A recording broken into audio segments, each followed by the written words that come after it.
Today on Stories Round the Table, we welcome a man who's lived the kind of musical life most only dream of. Billy Burnette is the very definition of a rock star. Talent, charisma, and a catalog of stories that trace the roots of rock and roll, country, and everything in between. Born in Memphis and raised in the shadow of the legendary rock and roll trio, his father Dorsey and Uncle Johnny, Billy was immersed in music from the start. It was their 1953 track, Rockabilly Boogie, that gave the genre its name, influencing legends like Elvis, the Beatles, and Led Zeppelin. Billy cut his first record at age 7, played for the Troops at 13, and by 18 was working with Elvis's famed producer Chips Moman. Over the decades, he's written hits for Ray Charles, Roy Orbison, Rod Stewart, George Strait, and Bonnie Raitt, just to name a few. In the late 80s, Billy stepped into rock history as a member of Fleetwood Mac, touring the world and contributing to some of the band's iconic records. But his talents didn't stop at the stage. He's acted in films, climbed country charts, rocked with Bob Dylan and John Fogerty, and continues writing, recording, and playing to this day.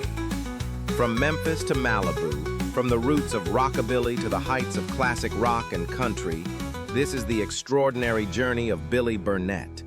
So pull up a chair, you're in for a ride. This is Stories Round the Table.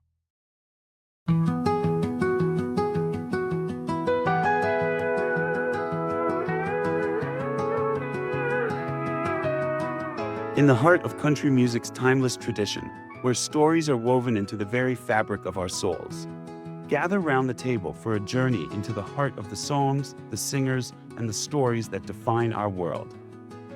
Welcome to Season 2 of Stories Round the Table with Hudson and Joni. Bringing you these unforgettable conversations, Hudson James, executive producer, co-host, and singer-songwriter. Hi, I'm Hudson James, and I'm incredibly passionate about sharing these stories with you. Season 2 delves deeper into the world of country music, revealing untold experiences and invaluable information. Grab a seat and your favorite beverage, and let's all enjoy the show together. And I'm Joni. Hudson and I are very excited about Season 2. We're going to introduce you to some wonderful new guests who will share their story about where they came from, how they got their start, and what inspired them to follow this incredible journey in country music. Joni Harms, executive producer, co-host, and singer-songwriter, a true icon of Western music. Her impact on the genre is undeniable. She's not just a singer, she's a storyteller, a keeper of the Western spirit. Her contributions have been recognized by the most prestigious organizations in Western music. The International Western Music Association has honored her repeatedly. In 2003, she received both Female Vocalist of the Year and Song of the Year, culminating in her induction into the IWMA Hall of Fame in 2020. More recently, in 2022, she was awarded the Team Penning Co-Write Songwriting Contest Award. The Academy of Western Artists also recognized her exceptional talent, including naming her Entertainer of the Year in 2002. Jimmy Murphy, executive producer and music manager. Vernell Hackett, public relations director and journalist. In the heart of Nashville's vibrant music scene, she's a fixture, chronicling its history and shaping its narrative. Her byline appears in respected publications, including American Songwriter, and she has contributed to major news outlets like Reuters. From covering the CMA Awards to in-depth artist interviews, she's a respected voice, capturing the essence of the music, the stories behind the songs. Hello, listeners. This is Vernell Hackett, your Public Relations Director. We've got a fantastic lineup of guests this season, and we can't wait for you to experience these authentic conversations. Get ready to pull up a chair. Jonathan Svoboda, social media executive. And Brett C. Burks, producer and singer-songwriter. Join Hudson and Joni as they sit down with the legends and the rising stars, sharing the tales behind the tunes, the laughter, and the tears that shape the soul of country music. Produced by the Story Weaver Studio. Well, hey, Billy, we're so glad to have someone like you on the show. What a great Oh, honor. great. Well, thanks for having me. Well, we thank you. Joni, you want to start? Sure, I'm always ready to. I mean, I've got so many questions. I'm not sure I know where to start with this fellow, Okay. but Me either. This uh, interview is just going to be phenomenal. I just agree with Hudson. It's an honor to have you on here, and I knew quite a few things about you, Billy, but I've been doing a little more research, and my goodness, you have a history. There's not very much you haven't done, my friend. Yeah, I have a book. I probably should have sent you the book. Well, where would you like to start? Do you want to tell us What- where you grew up and how you got into music to kick things off? If you want, yes. Sure. I mean, I was born into this thing. I was think rock and roll's in my DNA. Yeah. Because when I was born, it was in Memphis. I was born in Memphis, Tennessee. My dad and uncle had a group called Johnny Burnette and the Rock and Roll Trio. Originally it was called the Rock and Roll Trio, and then one of the reasons my dad left the band is because they wanted to call it Johnny Burnette and the Rock and Roll Trio. So he quit, and then I did my first record at let's see, when I was 7 years old for Dot Records. Oh my gosh. Yeah, and it was a Christmas record. And I pretty much, I didn't work the whole time I was a kid. I went to Japan with Brenda Lee when I was about 13, and then moved to Memphis to work with Chips Mummin for a while. I did a record with Chips in Memphis. And then, I was a writer, and I've written for, Just about everybody. Yeah. Tanya Tucker, Loretta Lynn, Charlie Pride, Everly Brothers, Jerry Lee Lewis, just to name a few. Oh, yeah. Yeah. I have to ask, and not to interrupt you, but you do have such a rock history. But what made you decide to do stuff for country as well? Well, I was nominated for Best New Country Male Vocalist by the Academy of Country Music. And I decided at the time, we had put Fleetwood Mac back together even, and our records weren't doing that good. And they kind of had a period of where they were cooled off a little. So I went down to Nashville, moved to Nashville, which I'm from Memphis originally, but moved to Nashville and made a record down here and had Warner Brothers move everything from LA to Nashville. So that was the beginning of this phase of my life. Wow. That's amazing. And I mean, and you were even on the road with Roger Miller for a while, weren't you? I bet he was a character. Yeah, he was great. He was one of my dad's good friends. And Roger ended up hiring just about my whole band. Oh, wow. And we used to work at the Palomino out in North Hollywood there. And Roger came out and liked the band so much that he hired him. Then Glenn Campbell took the band from him. And I was good friends with Glenn and, all these entertainers that I grew up with. And it's been a fun ride. It's been, I've been very blessed, I would say, in this business to do all that I've done, because I've been really lucky and it's been good to me. Well, I bet you can't think of anything else you'd rather have done. I know even for my experience that I've had in music. I mean, it's just, I think God put us on the earth to do what we've done. And Yeah. Think of the people. One of the best rewards, I bet, for you too, is just putting smiles on people's faces, whichever person you were working with, just and getting to meet so many new people. It's just really. And you played rhythm guitar for a while, and I played rhythm and a little lead. I'm mainly just guitar. I'm not. I play lead more now than I ever did. Okay. So I do that now, and I'm not working that much. I'll be. My birthday's next month. I was going to tell you my age, but I don't think I will now. No, it doesn't really matter. It's just you're a legend, and still doing a lot of things, and what a career you've had. And I mean, is there? I don't know how you'd even begin to pick them, but is there something you could share, like with our listeners, that was just one of your biggest highlights? Well, I think as a writer, having Ray Charles do one of my songs, Bonnie Raitt later, that was on the Genius Loves Company album. and Bonnie Raitt and Ray Charles did the song. Ray's done it twice already. So that was a big thrill for me. That was like a highlight. And I've had a lot, it's been a lot. I mean, joining Fleetwood Mac was pretty huge. Yeah, I was going to ask you about that. What was it? I've got two questions in this. What was it like being a part of such a legendary band? And what was it like doing a duet with Stevie Nicks? Well, that I did the duet with Stevie. I think that was in 85. And I didn't join the band until 87. But the reason I joined the band to begin with was to do Saturday Night Live with Lindsey Buckingham and Mick Fleetwood. So I got to be good friends with them then. And, when the time came, I was in, and Lindsey had left the band for a while, Wow. And it was really exciting. And it was like a family, I was kind of like already in the family before I joined it, because Christine McVie, we lost, I think last year before, was a dear friend of mine, and we wrote a lot together, and I worked a lot with her on her records and whatever, Yeah, absolutely. Well, and Stevie's really sweet. Stevie was really sweet, and I worked with Stevie.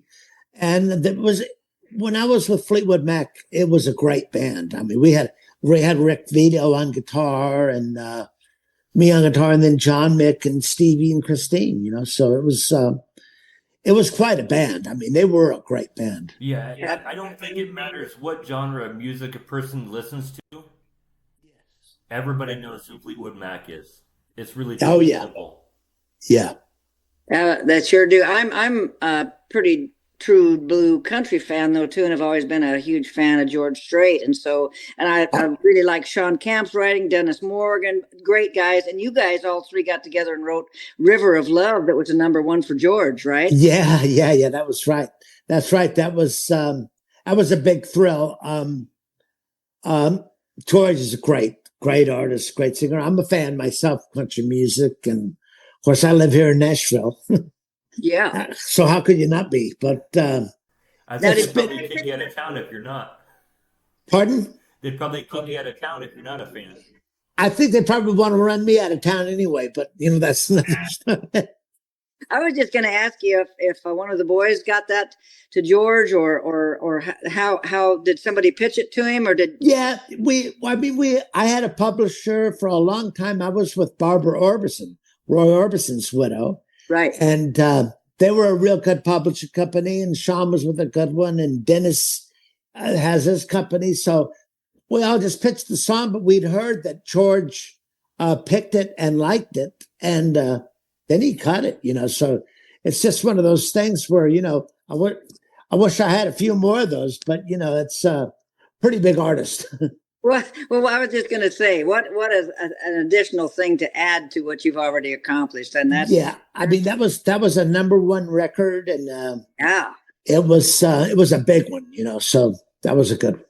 And you've written some other things with Sean, haven't you? In fact, didn't you guys, if I'm not mistaken, do a tribute album to Elvis with kind of a bluegrass feel to it? Yeah, the Bluegrass Elvises. Yes. Man, tell us about that. And that was Sean Kemp. Well, we got Sean's he knows all the best bluegrass players in town, and he got them together, and we cut the album live. I mean, it's actually, I wanted to fix a couple of things in it, but they were saying it's fine. So we did that, and we had a lot of fun doing it. Oh, I bet. I think my main thing is like, if it's fun, I'll do it.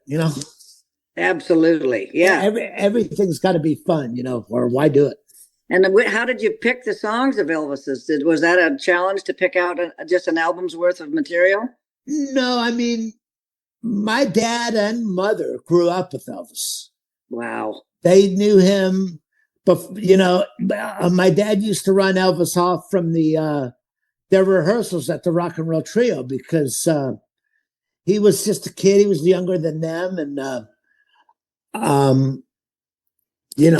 rest is history. And after Elvis hit, we all moved to Hollywood, so. Wow. It was quite a deal. And my mother played basketball with him and knew him. And my dad knew him pretty well. And I had talked to, I think one of the Elvis guys said that Dad was always over at the house in Bel Air there or wherever, So when we did the Elvis album, it was a no-brainer. I mean, we were big fans, Now, was Elvis still around when you did that, or was that after he passed? No, that was after he had passed. Okay. Yeah. We're going to take a quick break, just a short pause, and we'll be right back with more of the interview. Stick around. Hey, y'all. We've got some exciting news from the front porch. Stories Round the Table with Hudson and Joni is joining the lineup of a brand new streaming platform, True Country Plus, launching in just a few weeks. This new home for country music lovers will feature classics like Hee Haw, Nashville Now, The Andy Griffith Show, and exclusive new shows celebrating the spirit of country, gospel, and Americana. And yes, our podcast will be part of it. But don't worry, nothing's changing. You'll still be able to listen to every episode right where you already do: Apple, Spotify, YouTube, wherever you tune in. When True Country Plus launches, you'll be able to watch us there too, along with all kinds of country gold. So keep an ear out. True Country Plus, streaming the soul of real country. Coming soon. You're enjoying the rich stories here on Stories Round the Table with Hudson and Joni, and a big part of that is our co-host, the incomparable Joni Harms. Joni is a master at weaving songs that touch your heart, whether she's writing about cowboys and ranches or crafting powerful ballads like her tribute to Merle Haggard. Praised since signing with Capitol Records, her passion for pure country music shines through every performance. From her rancher's life to global stages, Joni brings a lifetime of experience and song to our table. Learn more about her journey right here on the show. You know him as your co-host on Stories Round the Table with Hudson and Joni, sharing the heart of country music. But that's just part of the story. Hudson James, with his deep love for the classics, is now bringing his own voice to the scene. He's been pouring his heart into writing and recording his own songs, and you can now find Hudson James's original music on all major streaming platforms. Head on over and give a listen to this fresh voice in country, blending that timeless feel with his own exciting new sound. You can also find out more at hudsonjames.net. Keep your ears open, folks. Hudson's got new country you won't want to miss. What if everything you thought you knew about storytelling was wrong? Stories have the power to shape our understanding of the world and influence our emotions in ways we often overlook. Think about it. Each narrative we hear, whether from a book or at the dinner table, carries a depth that resonates far beyond the surface. They connect us, teach us, and sometimes challenge us to think differently. At Stories Round the Table, we believe that every story has value, and it's crucial to explore them together. From the mythical tales that have stood the test of time to the modern anecdotes that reflect our lives today, they offer perspectives that can broaden our horizons. You can find exclusive merch inspired by these narratives, allowing you to take a piece of the stories with you. When you visit our website, you not only access our past shows, but also get a glimpse of upcoming interviews that promise to be enlightening and entertaining. There's a whole world of storytelling waiting for you, with fresh insights and engaging conversations. So why not dive in? Embrace the stories that have shaped you and discover new ones that will inspire your journey ahead. All right, thanks for hanging with us. Let's get back to the conversation.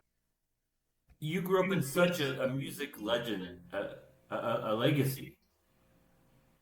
Looking back at that now, where you are, what was it like growing up as a kid around all those people?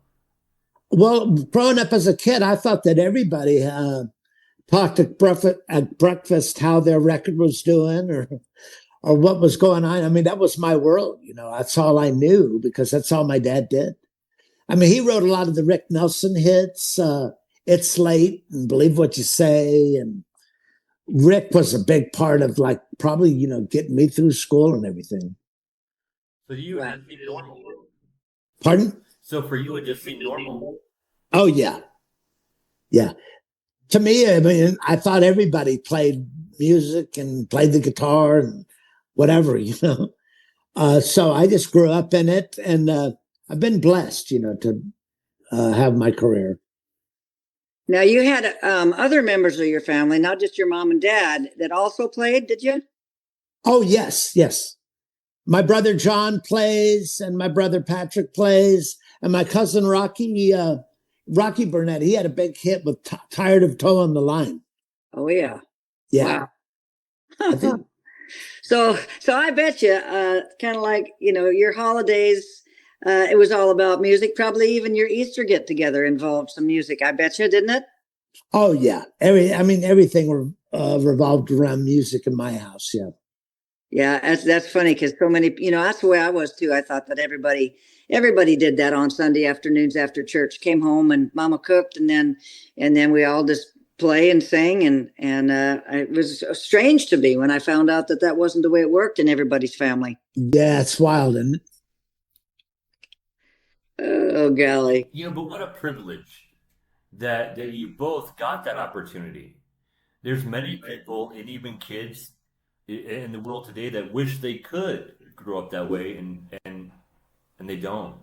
Oh, I know. Well, the business has changed so much. You know, it's it's changed a lot. I mean, that's all I can say is like it's changed drastically since I was in it. You know, I'm still in it, but I mean, since I was like, you know, really going at it every day. I'm kind of semi-retired now. Like I'm doing a few gigs this year, but only a few of them.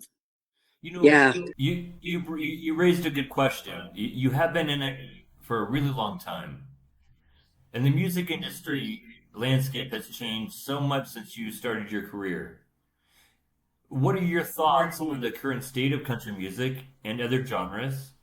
And what's your advice to give to young artists trying to make it in music today? My advice to make it in music today is if you want to do it, it's something that you got to do every day. I say this to singers. I go sing every day, play every day, as much as you can if you want to do it. You know, it's all in or nothing, you know. That's for sure. That's good advice. And I mean, Yeah. Music Row is not the Music Row that we knew back in the day. That's for sure. Oh, not at all.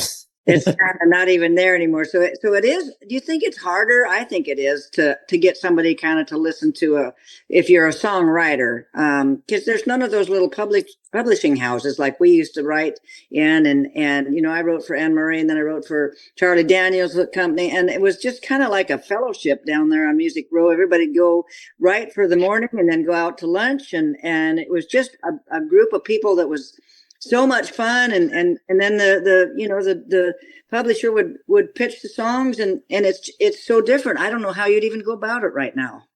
Yeah, it's changed. It's a lot harder, I would say.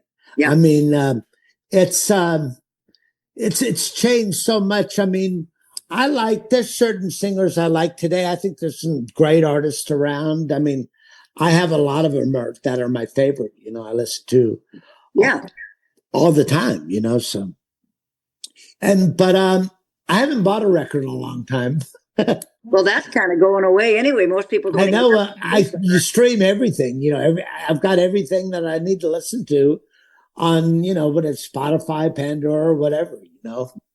And I like that to some degree, but I also personally miss picking up a CD or an album and seeing who played, who wrote the songs. Oh, I know. I think people still do that, and.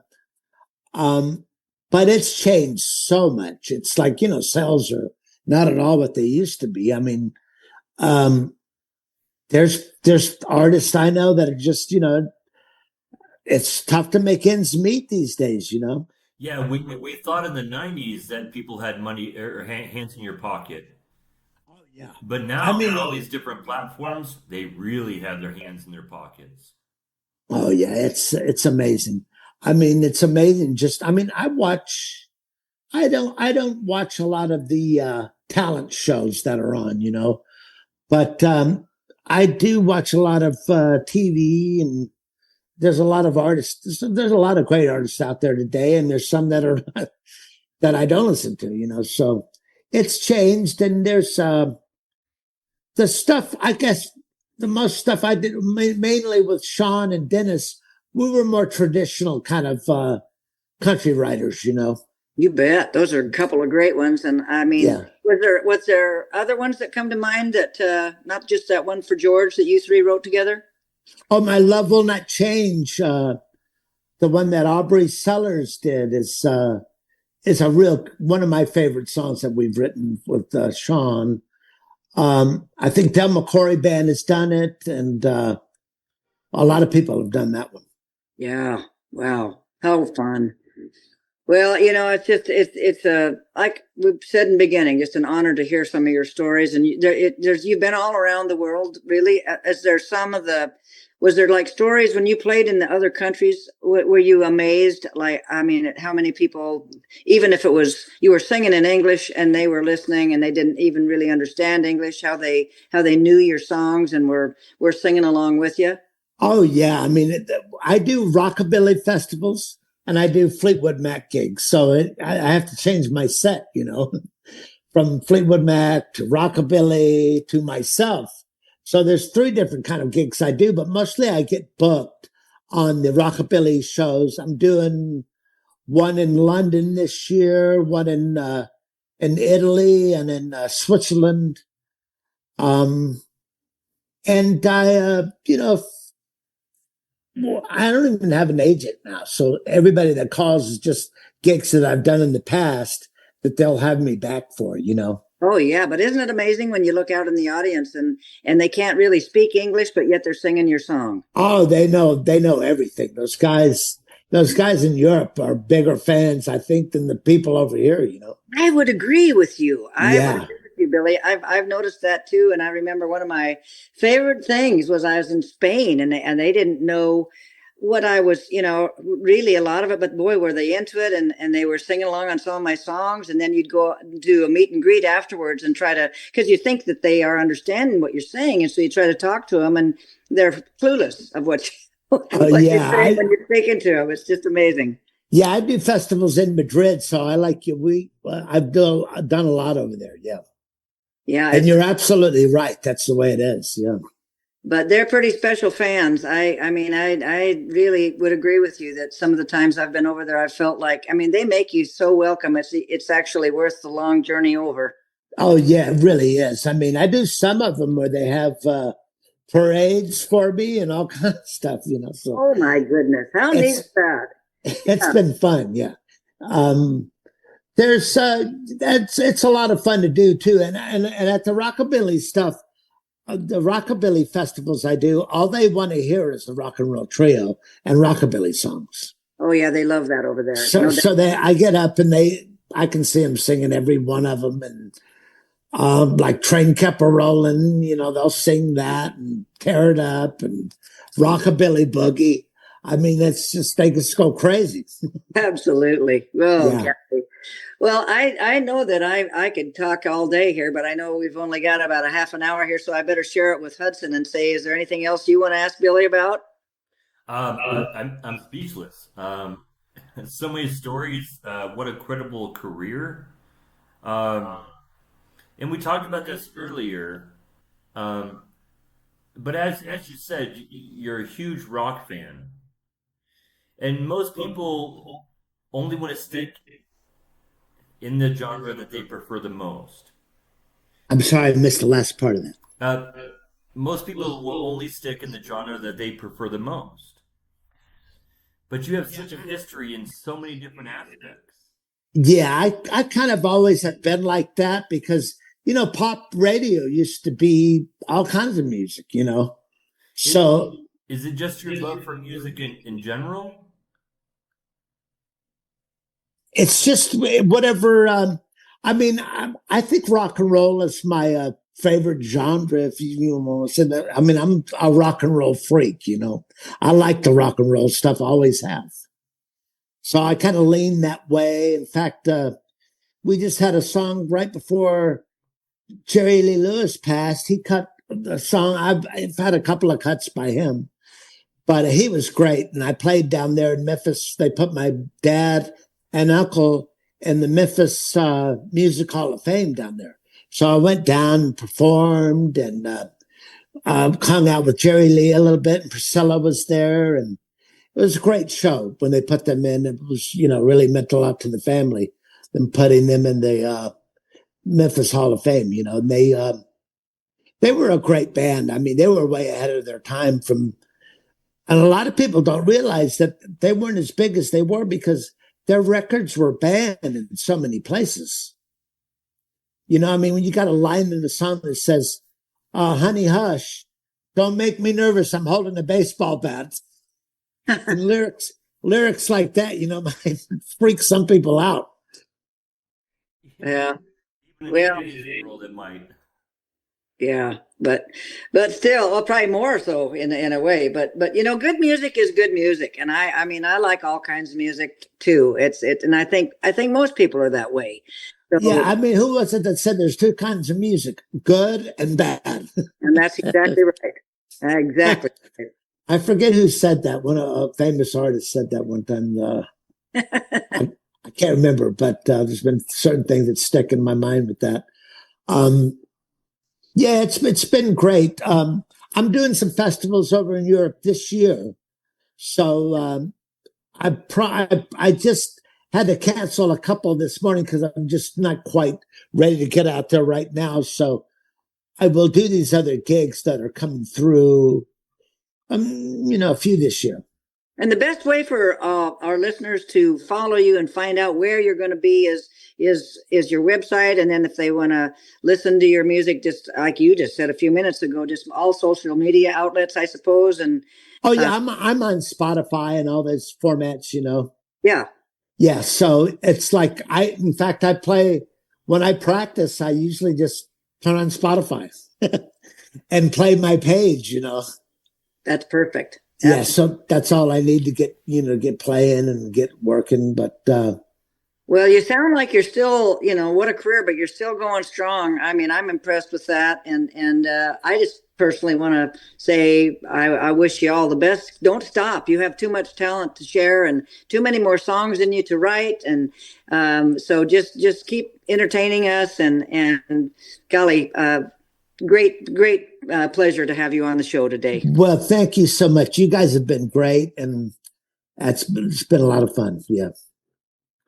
Well, Billy, again, I want to thank you for taking the time out of your busy day to come on to our podcast. Thank you, and I can't wait to see it. Thank you for joining us for Stories Round the Table with Hudson and Joni. We hope you enjoyed this glimpse into the heart of these stories.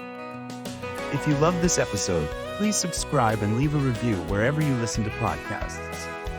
And don't forget to connect with us on our website, storiesroundthetable with hudsonandjoni.com. We'll see you next week, ready to share another story.